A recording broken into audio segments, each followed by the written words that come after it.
Hello, Milo. How are you today? Oh, just splendid, Seby. Splendid! Another great day for science! Milo, can I ask you a question? Of course! Questions are the fuel for scientific discoveries. Milo, is your treehouse lab blue? A keen observation, Seby, and precisely the reason I am here. In an attempt to turn an apple blue, I accidentally turned my entire treehouse blue instead. Oh no, not again! Milo, I keep telling you. Well, I was wondering if I could use your bedroom as my laboratory while I figure out a way to de-bluify my treehouse. Of course you can, Milo!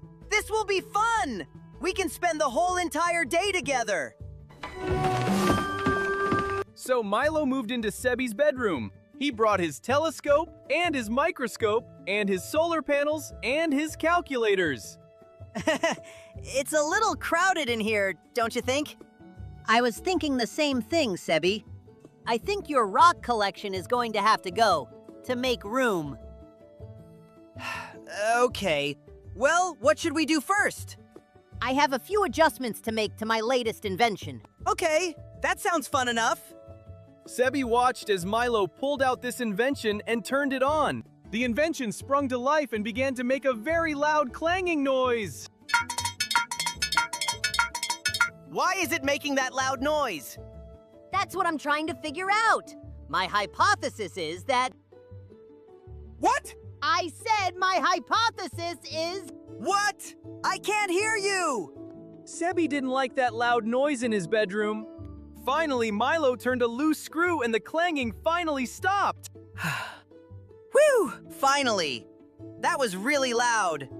What is that invention for anyway? Oh, I call it the Beep Beep Boom Box. It plays really loud beeps. Do you want to see? Maybe later. Can we do something else instead? Of course! You know I was looking at your bedroom, and I think we can make a few upgrades. But before Seby could even answer, Milo was already on the tin can phone calling Dollar Kiddo. Kiddo! Milo installed a trampoline bed and a rocket ship chair. It's just like my bedroom now, so it's much better. Now, the walls in my bedroom are light blue, scientifically proven to be the best wall color ever.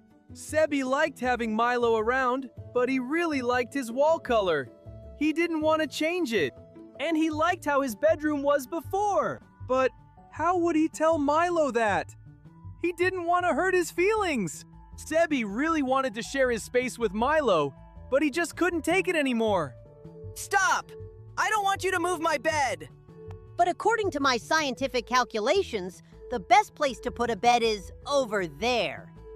But I like my bed right where it is. Milo was confused. Why wouldn't Seby want his bed in the best spot?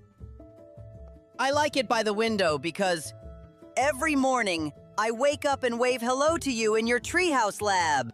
If my bed is over there, I won't be able to say good morning. Milo smiled his biggest smile. He hadn't thought about it that way. Maybe just because Seby had a different way of doing things didn't mean that it was the wrong way. And Seby had been so nice to let Milo use his bedroom. I'm sorry, Seby. Sometimes I get a little carried away trying to help. That's okay, Milo. And I mean, I did really like the rocket chair.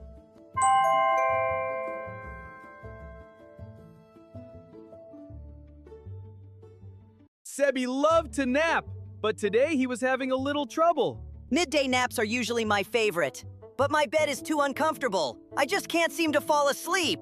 After an hour of laying awake, Seby finally drifted off to sleep. Until... What is all that ruckus? Excuse me, I'm trying to nap. Oh, hello, neighbor. Milo, what's with all the clanging out there? Are you building a rocket ship or something? Yes, quite right. Impressive deduction. Oh, you're really trying to build a rocket ship. I was just joking. Rocket science is no joke, Seby. Come outside and follow me. Seby followed Milo into his treehouse. But this wasn't an ordinary treehouse. It was a super secret laboratory. Whoa! I didn't know this was what the inside of your treehouse looked like. Oh yes, do you like the lamp? It's bold, but I think it really ties the room together. I more meant the science equipment and giant rocket ship. Oh yes, my rocket ship. I'm going to live on a cloud. Live on a cloud? Yes, I have a hypothesis that living on a cloud would be the comfiest way to live. Can I come with you? My bed at home is super uncomfortable. Of course. I can't operate this rocket ship alone. So Seby and Milo hopped into the rocket ship. All systems are a go, and we are ready for blast-off. Milo and Seby blasted up out of the treehouse, and in an instant, they landed safely on a cloud. One small step for mankind, one giant leap for a mouse. Whoa, it's so fluffy up here, way better than my bed at home. Exactly what I predicted. Maximum fluffiness and comfy conditions. What are you doing? Writing scientific data, of course. Like I said, we're going to have fun. No, let's play some games. They played all day long and did a few science experiments per Milo's request. Look at how small our town looks from up here. I can see my treehouse lab. I think the tree needs a bit of a trim. Hey, who is that at my door? Milo, it's me, Beatrice, from the bric-a-brac shop down here on land. Beatrice is using my special megaphone to talk to us in the clouds. I came to drop off that antique microscope you requested, but there was no one home. And I thought, well, Milo always has his head in the clouds. And there you are. My special microscope. I've been waiting for that for a long time. As Seby looked down at the town below, he felt a sad feeling in his tummy. Milo, I think I miss home. Precisely the conclusion I have come to as well, Seby. We can fly back down on my rocket ship. 3, 2, 1, blast off! I said, blast off! Milo gave the rocket ship a very scientific whack, and suddenly it spun out of control. How are we going to get down now? We have no rocket ship. No need to fear. I will just build another rocket ship. Using what tools? Astute observation, Seby. I don't even have my wrench. I can't build a rocket ship here. Suddenly, the sky began to darken, and the cloud began to rumble. Oh no, I think it's going to storm too. Wait a minute. I have an idea. An idea so crazy it just might work. Those are scientifically proven to be the best ideas. Raindrops fall from clouds and land on the ground. Maybe we can ride a raindrop back down to Earth. That's a marvelous idea, Seby. You are one smart deer. Let's see if it works first. Whee! We did it! Wow, this was a really fun adventure. Maybe I could come back tomorrow and we could go on another one. Of course, Seby. I'm already planning my next trip. Next, I want to live on the moon. The moon! Well, if anyone could get there, it's Milo and Seby. It was the day before Halloween, and Milo and Seby were visiting the bric-a-brac shop to get a piece for one of Milo's inventions. I'm so excited for Halloween this year. I love the candy, the dressing up, everything. Well, everything except for being scared. Hey, Seby! Boo! Ah! Oh, hello, Beatrice. I'm here for the music box for my new invention. Hey, why aren't you scared, Milo? I've been tricking people with that all morning. Why would I be scared? I've seen you in a hat before. This isn't that different. Besides, we're scientists. Seby and I don't get scared at stuff like that. Hey, wait a minute. Where is Seby? I think I see him hiding behind that shelf over there. Looks pretty scared to me. On their way home, Milo had a lot on his mind. I just don't get the point of Halloween, Seby. Why walk from house to get candy when you could fly or use super bounce boots? And why dress up like something else? It's scientifically proven that the best thing you can be is yourself. I do like the candy, though. What do you think, Seby? I agree. The only good part of Halloween is the candy. Everything else, the tricks people play, I could do without it. Do without it? That gives me an idea. Let's see. Halloween plus candy minus tricking or treating. Carry the chocolate bar, subtract the witch. I've got it. Science holds the answers. I've got to get to work to test my hypothesis. While Milo worked, Seby tested his own hypothesis. If he hid under a blanket and shut his eyes, maybe Halloween would be over faster. Ta-da! Presenting the Treat or Treat Machine. It takes the tricks out of Halloween. This machine detects all the candy in our neighborhood and sucks it straight to my workshop. So we don't have to see any spooky witches and goblins and spider webs? Nope, only sweets and treats and lots of candy. Milo turned on the machine and it whirred to life.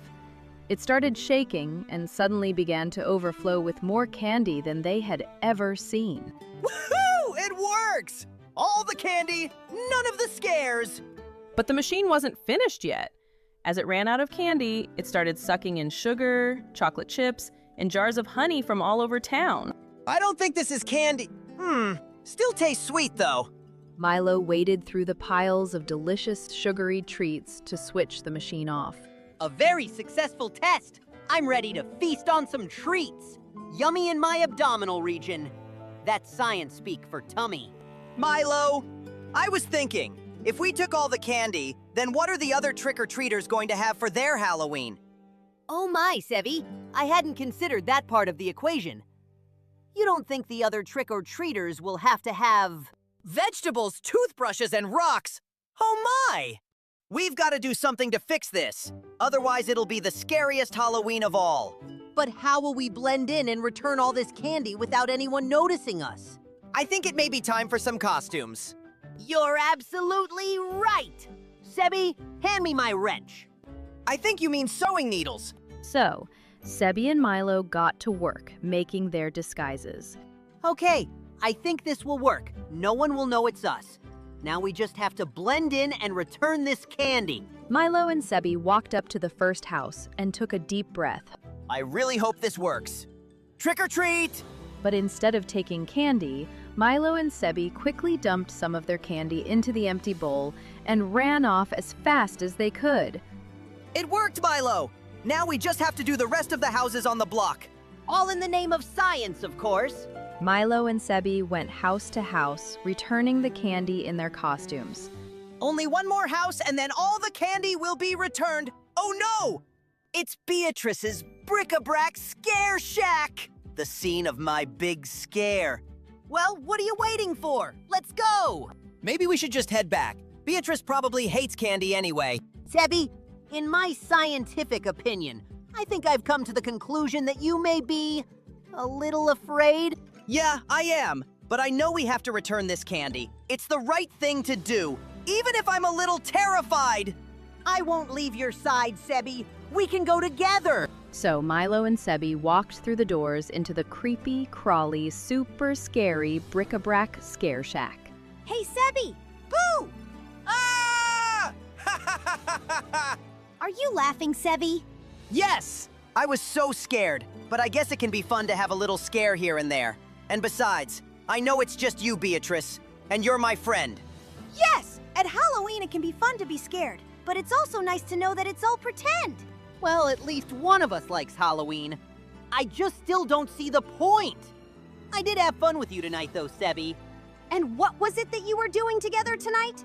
Oh, we were just saving Halloween by dressing up in disguises and returning all the candy. And oh my goodness, we were trick-or-treating this whole time. It sounds like you might like Halloween after all. Well, I can't argue with science. Happy Halloween, everyone. Invention in Milo's laboratory is about to explode. Nothing to fear, Seby. I just need my Zappadoodle detector. One Zappadoodle detector coming right up. Seby handed Milo the tool and watched as Milo tinkered away on the sparking invention. I need my Zoomascope and my Thinkatron and my... But before Milo could even finish, Seby was already there with everything Milo needed. And don't forget your wrench. Of course! How could I invent without my trusty wrench? Thanks, Seb. Just one more turn and finish. Milo, I love seeing all your new inventions, but what is it? It's the Handy Hand. Here, watch this. Handy, I command you to go get me my wiggle wand. Handy stretched out and grabbed the wiggle wand and handed it to Milo. What? But I thought getting tools for you was my job. Yes, but now Handy can do it. Science holds the answer. Oh, okay. I guess I'll go play outside then. If you don't need me anymore... And I'll get back to work. Handy, get me my sonic screwdriver. Milo held out his paw, but nothing happened. Ahem. I said, Handy, please get me my sonic screwdriver. Handy placed something in Milo's hand, but it wasn't the sonic screwdriver. It was far too wet. Hey, wait a minute. This is a peanut butter and jelly sandwich, and it's moldy. Seby, can you... Oh, right, he's gone. I guess I'll just go get the sonic screwdriver myself. Suddenly, the lights turned out. Hey, who did that? These lights stay on. But as soon as Milo turned around, the lights went out again. Well, good thing I have my super flashlight. But when Milo tried to turn on the flashlight, it fell apart. Someone had taken all the screws out of the flashlight, and Milo had a sneaking suspicion whose fingers were to blame. Handy! Where are you, Handy? I think it's time to power you down. But Milo couldn't see Handy anywhere. He was regretting installing those super quiet, no-squeak wheels. To his horror, Milo saw that the flashlight wasn't the only thing Handy had got his hand on. He had rearranged all the tools on his shelf. Hey, that shelf was arranged in scientific order. Seby, where are you? I need you. Milo probably doesn't even miss me, but I sure do miss him. Suddenly, Seby heard a commotion in the treehouse. He looked up and saw the lights flashing on and off in Milo's laboratory. Milo's in trouble. I better go help. When Seby got into the laboratory, Handy was creating quite a ruckus. Milo, are you okay? What happened? Seby! Handy's out of control. I'm trying to build a machine to catch him, but I don't have anyone to get me my supply. Seby smiled. Milo needed his help. I'd love to help you. Let me guess. You need your sonic screwdriver and your super safety goggles? Yes, that's exactly what I need. How'd you know? Knowing what you need is what I do best. Suddenly, Seby noticed Handy hiding behind the shelf. Seby tiptoed up to him and then jumped on the out-of-control arm. I got him. I actually got it. Splendid! Now I'll just make a few adjustments and Handy will be back in business. Oh, really? Hey Milo, can I tell you something? Of course, Seby. A good scientist always listens to the opinions of his colleague. I really like getting things for you while you work. It makes me feel like I'm part of the team. When Handy started getting your tools instead, it made me feel left out. I'm sorry, Seby. I wasn't trying to hurt your feelings. Sometimes I get so scientific that I forget there are some things that can't be solved by science. Some things need a friend. So, from that day forward, anytime Milo needed a hand, Seby was the first one on the case. Milo was creating inventions in his workshop when he heard something odd. Ring, ring, ring, ring. Who could be calling me now? Said Milo. His hand moved over a selection of high-tech devices until he found the source of the ringing. It was a tin can on a string. Ring, ring. Hey, Milo, I said ring, ring. Are you there? Came the voice of Seby through the can. Hello, Seby, said Milo, pulling the string tight. Milo, buddy, what are you doing right now? Said Seby on the other end of the string. Oh, just putting the final touches on a jetpack, said Milo, as if there was nothing unusual about that. That sounds awesome, but you have to come to my backyard right now. I have something cool to show you, said Seby, bursting with excitement. Intrigued, Milo hung up the tin can and left his treehouse workshop. Emerging from the secret entrance in the trunk of the tree, Milo trotted across the grass to his best friend Seby's house next door. Seby ran up full of excitement. Milo, are you ready? Check this out! With a wave of his hand, Seby revealed what had him so excited. In the middle of his yard was a handmade wooden swing set. What is it? Said a confused Milo. You've never seen a swing set before?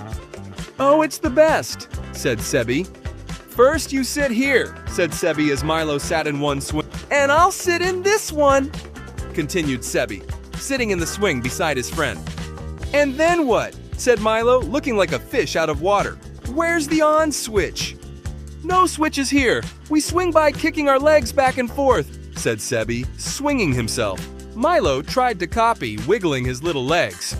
But the swing wasn't moving. Wouldn't it make more sense to strap rockets to the side? Said Milo, his inventor brain working. Seby looked amazed at the suggestion. Rockets on the side? That's genius. We could go all the way around. What else does it do besides swinging? Said Milo, inspecting the chain. Good question. I don't think it does anything else. It is called a swing after all, said Seby, coming to a stop.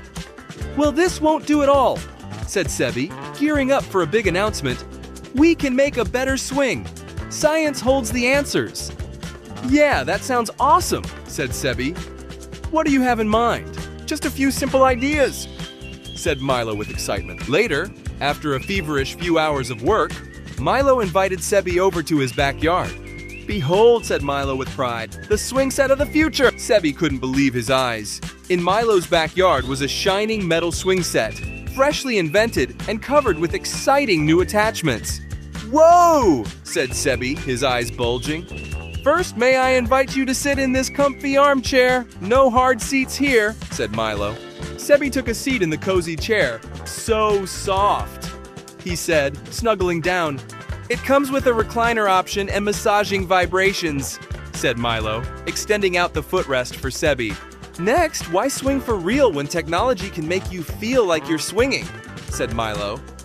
With that, he lowered a homemade cardboard helmet to fit perfectly on Seby's head. A screen covered his eyes.